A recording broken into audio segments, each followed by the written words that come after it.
Bonjour à tous et bienvenue sur Art de Séduire TV. Je suis Selim, votre coach en séduction et dans cette vidéo, je vais vous faire chialer tellement les erreurs de ce dragueur sur Tinder sont énormes. Alors il a été cool, il m'a dit ok coach, ça fait 10 ans que t'aides tout le monde, tu peux partager parce que mon erreur, d'autres mecs doivent la faire. Sujet du jour, la drague en ligne et plus précisément les erreurs de débutant de Malik dès le premier message que vous faites peut-être vous aussi. Alors je vais les décrypter pour vous. Malik, c'est pourtant un jeune prometteur. Il bosse dans la finance, il a le sourire, mais il envoie des messages qui sentent la défaite aux filles. Je décrypte pour vous ces erreurs pour que vous ne commettiez pas les mêmes. Alors, je pose le contexte. Malik il rencontre une fille sur Tinder, elle est jolie, ils se plaisent, ils matchent et il entame la conversation. Voici la conversation dans son intégralité, elle s'affiche. Malik, coucou, j'ai vu ton profil sur Tinder et je t'avoue que physiquement tu m'as plu. Ce serait cool de te parler, de te connaître. Smiley, elle, pas de souci. Malik, ah c'est cool parce que parfois certaines personnes ne répondent pas. Tu as pris le temps, c'est cool. Smiley. Sinon, comment tu vas? Et je vous jure, j'ai lu ça, j'ai pleuré de rage, juste à cause de la conversation. Et après avoir lu, en fait, j'ai percuté en regardant le screen qu'il m'avait envoyé. J'ai percuté qu'on n'était pas sur Tinder, mais sur Instagram. C'est là que j'ai compris que la situation, elle était encore plus délirante ou flippante que ce que je croyais au début. Allez, on démarre le décryptage avec la première erreur à ne pas commettre en ligne. Quand vous prenez un râteau sur Tinder, retrouver la fille sur Instagram n'est pas une bonne idée. Mais vraiment. Là, en fait, j'ai capté après, ils n'ont pas matché sur Tinder. C'est simplement qu'il a retrouvé le profil de la fille sur Instagram parce qu'elle a probablement le même pseudo sur les deux plateformes. Donc déjà, carton rouge pour le stalking, c'est pas rassurant pour la fille. Vous savez, stalker, épier, espionner, c'est le fait d'épier, de chercher des infos sur quelqu'un partout sur les réseaux sociaux. C'est le fait d'être obsédé par une personne, comme le héros dans la série You, la série débile sur Netflix. Alors attention, je dis débile, mais j'ai binge-watché intégralement les saisons 1 et 2, donc on se demande c'est qui le débile dans l'histoire. Bon, en clair, ça signifie que la fille lui a claqué la porte au nez sur Tinder, mais qui tente d'entrer par la fenêtre sur Instagram.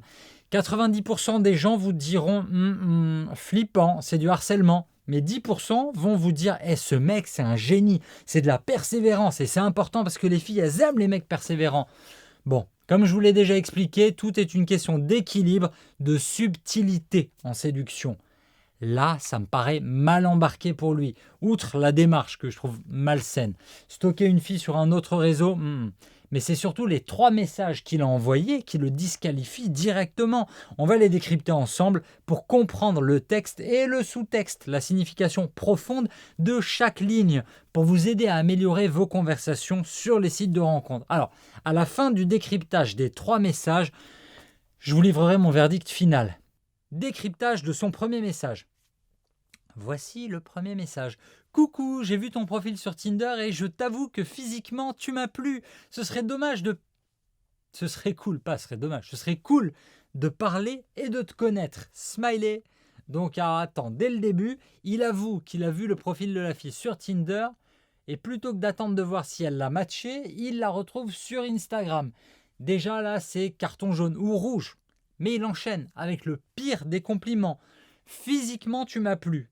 C'est comme dire chaque jour j'ai besoin de respirer, le feu ça brûle et l'eau ça mouille. Alors, 1 minute, c'est 60 secondes. Mais évidemment, s'il la contacte, c'est parce qu'il a envie de coucher avec elle, pas de parler de philo avec elle, c'est une évidence. Le vrai souci de ce compliment, c'est qu'il rabaisse la fille à son simple physique. En une phrase, c'est comme s'il lui disait « Meuf, t'es bonne, t'es qu'un corps pour moi, on baise ?» Démarrer une conversation en ligne avec un premier message sur le physique, c'est vraiment super bourrin. Et des bourrins, il y en a plein en ligne en face de vous qui veulent la même fille. Donc simplement lui dire « T'es bonne !» c'est pas valorisant pour elle et ça ne vous aide pas à vous démarquer de la concurrence. Soyez plus original sur votre intro. Elle est gentille, elle lui répond, mais vous remarquez qu'elle ne relance pas la conversation. Ce n'est pas elle qui lui pose une question, elle attend en position princesse sur son piédestal. Et lui, il tombe dans le piège qui tue 90% des chances des hommes dès le deuxième message. On attaque le décryptage du deuxième message. Ah, c'est cool parce que parfois certaines personnes ne répondent pas. Tu as pris le temps, c'est cool, smiley. À chaque session de coaching en séduction depuis 10 ans, je rabâche à mes coachés le même mot encore et encore. Le positionnement et encore le positionnement. Malik, il veut passer pour un mec détendu, un mec cool, terme qu'il emploie 2 fois dans ce message. Mais ce qui n'est pas cool, en revanche, c'est son message qui pue la défaite, qui sent le mec needy. Si vous envoyez un message comme ça, c'est comme si vous achetiez un aller direct pour la friendzone, sans retour bien entendu. Il se tire une balle dans le pied quand il écrit « Ah, c'est cool » parce que parfois certaines personnes ne répondent pas. Mais quelle idée! En une phrase, il sous-communique à la fille que d'habitude il prend râteau sur râteau et que les filles ne lui répondent même pas. Si les autres filles ne lui répondent pas, pourquoi elle devrait-elle lui répondre? Autre souci, mais ça, c'est vraiment une question de style plus que de message, j'aime pas le terme « personne ». T'es un mec, Malik, t'es un bonhomme, tu ne parles pas à des personnes, mais à des femmes. Acceptez le fait d'être un homme, nommez les choses, les concepts. Là, on parle à des femmes. Alors ne dites pas personne, mais femme.